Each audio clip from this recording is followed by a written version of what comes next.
Today we're going to be making the Sashiko t-shirt kit, and as you can see it has a rainbow colour here and the rest of them are going to do black. So the threads we're using are number 310 of the DMC, and this is a thread that changes colour. This is 4140, and we're going to be using a 5-inch hoop, so that should fit beautifully around, and it's nice to actually be able to catch some of the stick and stitch product in the hoop so that it doesn't stretch the t-shirt as much, it holds it better in position.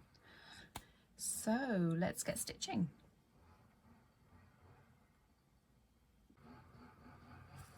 So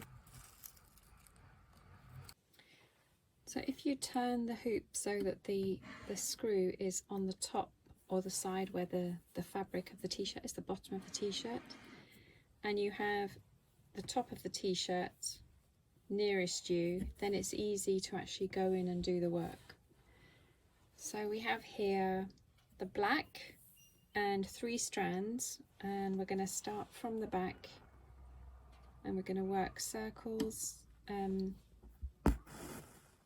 The size of the stitches is completely up to you. You can follow the tiny stitches that are on the pattern, or you can make them slightly larger.